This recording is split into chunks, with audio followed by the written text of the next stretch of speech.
Hey guys, this is Greg Beast here in the Beast Lab. Today I want to go over a mechanic that we have integrated into the FOA system called the triple threat position. Many of you might know the triple threat position, reference from basketball, where you have the ball in a situation where you can pass it, shoot it, or dribble it. And we're going to go over the same type of situation here with a face-off. Anybody who trains with the FOA knows we're big on footwork, getting to your feet, being an athlete rather than panicking and sliding the ball out on your knee. So the reason this is really important is because once you have acquired the clamp in a game, you are then able, if you are on your feet, to put the ball anywhere you want. If you try to snag the ball and drag it out, you are very one-dimensional, because now anytime you drag the ball can be lost.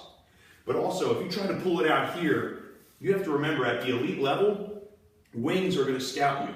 So is the face-off guy you're going against. If I'm a wing and I'm smart and I scout a player who likes to pull the ball out on his knee a lot, I'm going to know that he's one-dimensional and I can camp out right here on his left shoulder at all times. So if you're a guy who likes to pull the ball out quick, one, you can drag it and you might leave it behind. But two, if you do get it and you pull it out here, this wing is going to easily be able to check you, especially if you're one of those guys who, after a scrum, you try to pull the ball out here.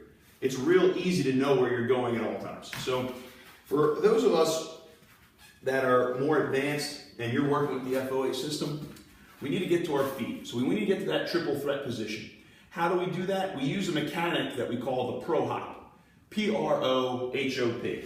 Pro Hop is going to make sure that we're using our right hand to crush the ground. By doing that, we've now crushed the ball in the plastic.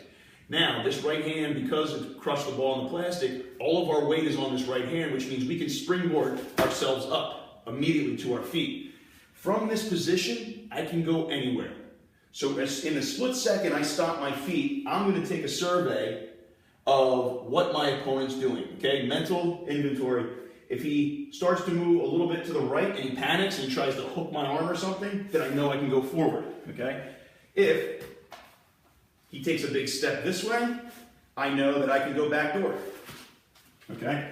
And if he decides that he wants to kick his right foot out and try to push into me, I can easily put the ball right through my legs to my wing or to myself, okay? Which is what we call a TTL, through the leg exit. So you have three options that you can do if you get to your feet. So it's important off the whistle, if you win the clamp immediately, you go for a plunger, boom, right here, and then you get to your feet. That way when you rip the ball out, you can catch it and go full speed in one motion.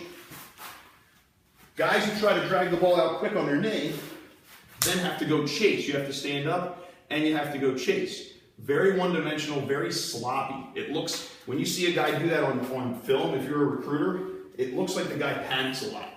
We want to have poise.